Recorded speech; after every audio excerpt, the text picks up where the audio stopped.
Superb opening preparation, time scramble when executing the moves at the last seconds before the clock runs out of the time. Also, missed opportunities for both sides, eventually finishing with a very exciting draw. All of this happened in the second round of the GMT Classical Tournament. Let's have a look what exactly went on. So we are going to start with the game of Daniel Bogdan-Diak against Vincent Keimer, which probably was the most peaceful game of the round. And after c4, knight f6, knight c3, e5, we got a rather unorthodox English opening. Both of the players were improvising quite early. Bishop e7, queen b3. Diak's idea was to stop d5 from happening. So Keimer improvised a bit with b6, d4, knight e4, bishop b7. And for most of the part, both players were trying to properly evaluate if white at some point can play knight f5, capture the ducks with bishop, play f3, e4, and size a considerable space advantage backed by two bishops. Something like this happened in the game, and eventually knight f5 was played, knight e7 was played, and here white already was eyeing for this threat of f3, e4. And in the post-mortem analysis, Vincent said he definitely had to make sure he's not going to miss it, otherwise his position will be pretty bleak. So he played knight e5, f3, and met this with c6. Here white had a chance to solidify his position with queen b4, apparently a very strong move, which was not mentioned by the players. Now instead, queen a4 was played because the pawn on a7 becomes a target. d5 was a possibility to go for complicated lines. Here the young German played a5. And now after b4 takes, queen b4, this is something that Keimer confessed he didn't really expect, but he had a very powerful response, bishop a6. The pawn on b6 is dropping, but instead the pawn on c4 is captured. After rook b1, queen c5, queen b6, we saw some trades, and eventually this position reached about balanced situation. Nothing really was happening, both of the players were approaching time scramble. You could sense that Diak was trying to be ambitious because otherwise he could have captured the pawn on d5 in several moments. But it was the time trouble which in the end settled things for a peaceful outcome. Because here after knight e2, knight e5, rook d1, rook c2, also the young German reminded that he has ambitions in this game, and eventually the position liquidated into a drawn position. Now the final moves here, white did play g5, put the knight on f6 with rook c8, checkmate ideas, and that's why the simplest way for the young German to fix the draw in the game was to sacrifice the exchange and simply reach a fortress which black is easily holding. Draw was agreed. The second game of the round was Jules Massard against Yu Yanyi, where the reigning French champion had made a very nice preparation. First, it was the Chinese grandmaster who surprised his opponent with a rather rare line, which now at the top level is seen not very frequently. Short castle, bishop d7, rook e1. White wants to play c3, d4. Knight f6, c3. Here the bishop retreats, bishop g4, and immediate d4. So what basically white says, he's not afraid of bishop takes on f3 because he can always recapture the g-pawn and then simply control the center with bishop e3 and at some point perhaps bishop h3. So c takes, c takes. Here black has numerous choices, d5, e5, bishop f3. Black did play e5. Now d5 was prepared by the Frenchman. Knight e4, bishop e3, takes, takes. Bishop d7, and now he was choosing between knight a3 and knight e2, but in the post-game analysis, he said that knight e2 was something he remembered for sure. b5, black stops knight c4 and knight b6. a4 was a very nice potential exchange sacrifice because after b takes, Jules Massard had planned to play rook a4, takes, takes, queen d7, and rook a1. And it's quite interesting that this bishop b5 becomes a very serious threat, and it's difficult for black to parry it. For example, takes, takes, bishop e7. White does play first, bishop b5, bishop c6, b4, knight c4, and essentially dominates the game at the queen side. So the absence of the exchange missing doesn't even feel. Of course, the Chinese superstar was too strong to fall for this. He played bishop e7, and now they reached this position, queen a1, short castle, and b4. Black was thinking, can he at some point play queen e8, knight h5, f5? Unfortunately for him, this was probably not working because white is very fast to organize a counterplay at the queen side. So this opportunity was definitely calculated by both players. Now instead, black played h6, a tricky move to prepare knight h7 and bishop g5. Rook c1, knight h7, trading the queens, and rook c7. And despite the fact that white's double pawns here at the king side, white is still pressing because if the rooks get traded, knight b1, knight c3 could become a liability for black, and the pawn on b5 is probably going to fall. So that's why the Frenchman offered to trade rooks, and Yu Yanyi said no. The game continued as the Frenchman was seeking targets, but eventually things settled down. So black was leading a pretty good defense, simplifying the position. White got the two bishops, but in the end, he was unable to convert. Some perhaps missed opportunities were there, but you couldn't help but feel that Jules could have done slightly more than a draw in this game. And perhaps the final critical moment here, in the time scramble, the Frenchman had to decide, should he play king f3 or bishop takes on f4? It was definitely a very interesting choice. Take it here and play rook b7, cut off the king, threatening to play king f3, king g4, and b5. But it's safe to say that from black would be required some accurate play, and draw was within the range.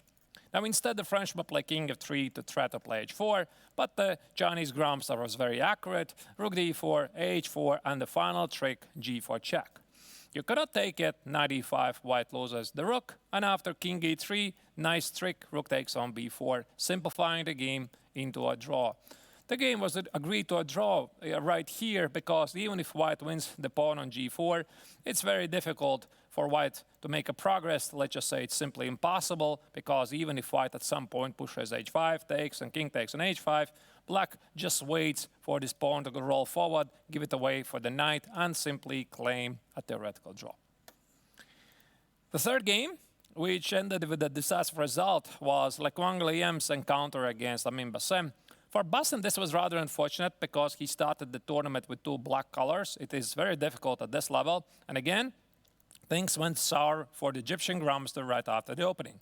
He decided to surprise his opponent with the Grunfeld, and after bishop g2, d5, here it was the Vietnamese grandmaster who played a very interesting sideline, queen a4, clearly avoiding symmetrical structures as he's threatening to take on d5. About here, the Egyptian grandmaster started to misplay the position. He took on c4. Although this is a fairly common idea, he got some tempi for his pieces. You see black is fully developed, but it is white who controls the center. After knight c3, queen b6, e4, white already had seized solid advantage, and black was thinking at some point where he should execute the c6, e5. Rook d8, h3, white prepares to play bishop e3. Here, c5 probably was a little hasty, but then again, if you don't play c5, what do? d5, bishop d7, queen d1. Black is preparing to play e6, and here the Vietnamese grandmaster played a very nice idea, knight e5. Thinking about various ideas to play knight c4, bishop f4, and fight for this weakened dark squares in the center.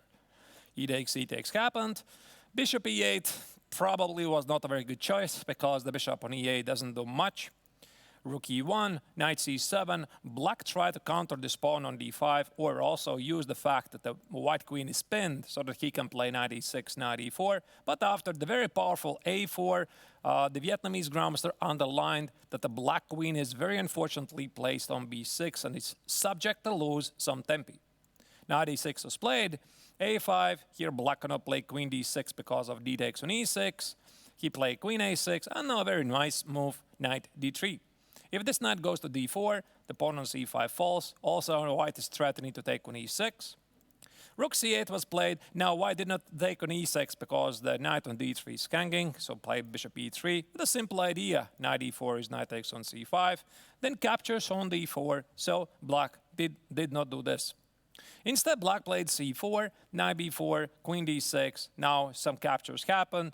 And after queen e2, position was rather terrible for black. Most likely, he had to take on e6 and try to hold this position. But it's so unpleasant because the pawn on e6 is a weakness, and the pawn on b7 also is under a constant pressure. Now instead, the Egyptian grandmaster played another mistake, perhaps the first real mistake of the game. And now after a takes, bishop g5, white's pressure increases dramatically. So there's all kinds of threats, knight e4, bishop f6, knight e5, rook a7, and it was simply too much for black to hold on to this position. Another great move for white to solidify the bishop on g5, rook d3, rook a7. Yeah, I mean, of course, it's very difficult for black to play good moves in bad position, and that's why rook d3 is just another mistake. Queen f5, and here black simply loses material. Queen f6 is knight e5. White simply wins some material. And after bishop f6, bishop e4, e takes on f7, first bishop e4, and white simply collects an exchange. From here, the Vietnamese grandmaster was very precise. Although black has two bishops, the main problem is his weakened king. And this is what Liam was doing. He was not only comforting with the fact that he has an extra exchange, he was thinking, how do I deliver a mate? So he activated the rook, put the rook on a1, and you see that black king is always in the harm's way. Rook a8, bishop d8, and now white activates the king, and there was nothing that the Egyptian grandmaster could have done. Now the rook swings to the other side. Here, the pin is still here. King e5, threatening knight e5, and finally, Amin Bassem had to resign. A superb game, superb preparation by Le Quang Liem, who scored a second victory in a row, and this allowed him to significantly climb in the overall rankings. But everyone's eyes were on the game between Arjun Erigaisi against David Navarra, because this is the game that everybody was watching and, you know, grabbing the head in shock at moments. But let's have a look from the start. Everything went on with a rather traditional approach. Navarra played the Sicilian Najdorf, bishop g5, knight e7, bishop c4. This is a rather trendy line. White plays in the spirit of the Fischer attack. Fischer shows an attack, bishop c4, although including bishop g5, queen b6, bishop e3, e6. All of this has been played. There's a number of choices that white can do. Erigaisi took on f6 immediately to preserve the bishop on b3. And after knight takes on f6, queen d2, he wants to play a long castle and probably play f4, f5. As you can see, the knight on d4 and bishop on b3 are targeting the pawn on e6. Now, after knight e7, Navarra played as some of the games already had been played at the highest level. He decided to spend some more tempi to eliminate the bishop on b3. And after the long castle, knight c5, rook e1 already was one of the choices for white, not the most played move. And here in all the previous games, black had played bishop d7. However, here the Czech grandmaster played g6, a new move which had never played before, and yet it was the Indian grandmaster who was ready for this. He played e5 immediately, and now apparently d takes on e5 is a very risky choice, because after knight f3, bishop g7, white has a very strong idea, knight a4.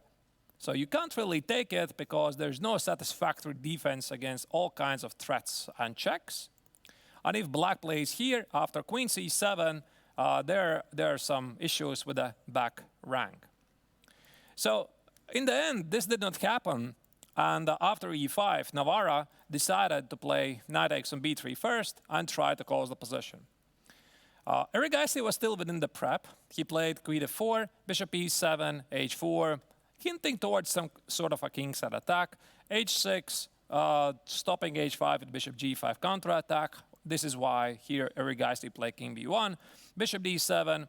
About here, Erigaisi already had finished his opening prep, but he continued to play the moves very quickly, which in the end would be one of his most biggest mistakes of this game.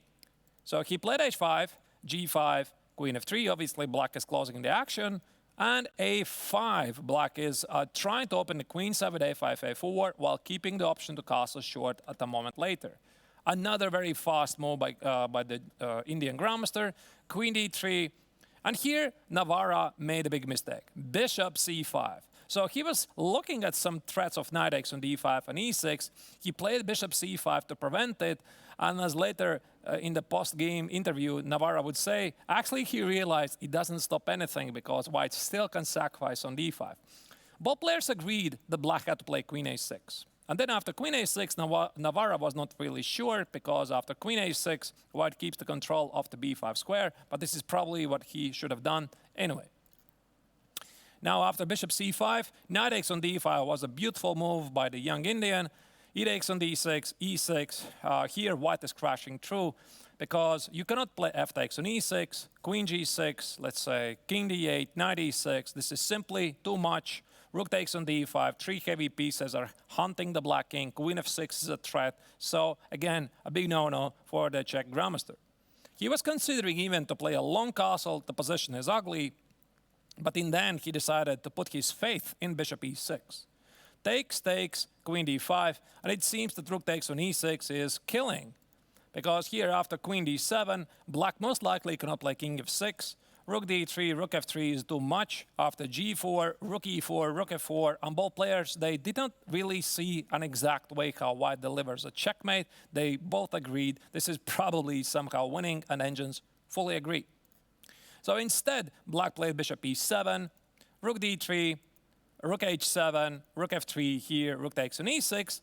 And it would appear that white already is winning by force because after queen c5, rook g6, king h8, queen e6, white's threats are simply unstoppable. Rook f7, rook h6, at some point when the queen goes away, there might be queen e5 check. Maybe it doesn't feel like that, but looking from afar, but when you look at the position more closely, you realize that black is simply running out of any good moves. Now instead, what happened, Navarra picked up rook d8, which Eric Gaisi had seen from afar, and another brilliant move by the young Indian. He played queen takes on e7, as the queen on b6 for black is still under attack. Now after rook e7, rook b6, one would have thought that white is winning because he has 2 extra pawns. And now suddenly Navarra fought for unexpected counterattack. Rook e1, and it seems this mate threat is very difficult to stop. So Eric Gaisi played b4, a4, and at this moment, something incredible happened. So Eric Gaisi was having on the clock an extra hour, but he continued to blitz out the moves, which in the end he would deeply regret. So the win was here. All he had to do, he had to give a check first on g6, king h7, give a check on f7 here, and only then play b3. Why this is important? Because the white rooks are so active here, and if black now tries the same idea of a3 and king c3, white can always stop this pawn by playing either rook b7, rook a7, or rook f8, rook a8, and just secure himself a very, very nice endgame, which most likely would have resulted in white's victory. This was not really difficult, and Indian players simply had to be more careful. Now, instead, he blitzed out b3 in a moment, and after rook a1 check, a3, king c3, suddenly black played rook e7. And maybe about here, Eric Gaisi realized it's very difficult to get the rook on a5, because how do you even get there? Because if you play rook f5, here black can play a very unpleasant move, rook d1, which maybe was missed by him. Now a to a1 is a big threat, and here there are very awkward mate threats on the board. So this king cannot go anywhere, rook c5 has to be played, and now black simply promotes. So most likely something like this was missed by him, and the king on c3 is in mating net. So instead, he had to do something else. He played rook g6, king h7, rook f6, another brilliant intermezzo check by black, pushing away the white king from the passed pawn. King d2, a2, now black is threatened to play rook d1. And after rook h6, king g8, rook g6, rook g7, the time trouble was over. So Eric Gaisi had 2 hours on the clock, but most likely a losing position. So after the trade, rook g6, Eric Gaisi found the only possible idea how he could salvage the game. Give up the rook for many pawns. And he and Navarra had to think which direction to go. Unfortunately for the Czech fans, he made the wrong choice. He played king h7. He should have played king f7. And after rook takes on g5, most likely white is not really interested to enter this, black is not interested to enter this endgame because there's a great possibility that this is a fortress. Let's say white plays f3, rook g4, gives away a couple of pawns, but it's going to be very difficult for the black king to crash through. Instead, the black could have played, let's say here, rook a5, queen, white gives away the rook, and this should be a win. Because the black king is holding now the white king's spot with the pawn on b7, and slowly but carefully, Black should be able to convert this, because these 3 pawns, they're not going anywhere. Black activates the king, and somehow this rook should be able to dominate the game. Navarra was thinking about this, and he decided to play king h7. The wrong plan, so that he keeps the king closer to this pawn. After rook g5, rook b1, Black promoted to the queens and won the next rook. And here, White already was within the drawing range, and he made another mistake, another opportunity for the Czech grandmaster. He had to activate the king first. King d3 was the right move, activating the king, running forward. And if Black had played rook f1, f3, rook f2, it was probably very difficult to give away a pawn with a check, but this had to be done. Play g4, rook takes on f3, king c4, and these pawns essentially don't matter, as White is trying to eliminate Black's only remaining pawn and queen so that he can secure a draw. It was very difficult to find, and instead the Egyptian grandmaster played, not the Egyptian, but Indian grandmaster played c4, giving another opportunity for his colleague. Here, Black was winning. He had to play rook h1, attacking the pawn on h5, and if White plays g4, rook h3 would have cut off the king. And that's it. I mean, these pawns are falling. They're not moving forward. King c2, rook f3, rook f2, king h6, king g5 would have been simply a matter of time before Black would have won the game. Now, instead, Navarra played king h6, and one more final chance for Navarra to win the game was after Erigaisi erred once again. King e3, unfortunate move. He had to do basically anything else but not king e3. Either king c3 or king d3 was working well. What's wrong with king e3? Because Black once again could have cut off the king from joining the queen side, and then these pawns at some point should fall like a domino. What happened is, after king takes on h5, White was able to fix his mistake, run forward to the queen side, and eventually one of those pawns would be rolling to queens, and none of the players could make a progress. And draw was finally agreed. A really, really crazy game. Both players could have won it, but in the end, perhaps a draw was a fair result. So here are the final results of the second round of the classical tournament. Le Quang Liem became the only winner, scoring 4 points against Egyptian grandmaster Amin Bassem, Arjun Erigaisi against Navarra, Jules Massar against Yu Yanyi, and Daniel Bogdandiak against Vincent Keimer finished their games in a draw. And after the second round of the classical tournament, Navarra still remains in the lead of the overall rankings in the hunt for the top prize of 10,000 Swiss francs. However, it is Vincent Keimer and Le Quang Liem who now share the second place. For Liem, the reigning triathlon champion, scoring 2 victories in a row in the classical tournament, it means he's back in business and has a real shot to win the tournament for a second year in a row. The action resumes today on Thursday, the International Chess Day, with round 3 of the classical tournament of the GMT. I think we definitely can expect some romantic chess, and every day doesn't disappoint. It brings a lot of drama. Hope you're enjoying it, watching it. Come back at 2 p.m. Central European Summer Time and watch it live.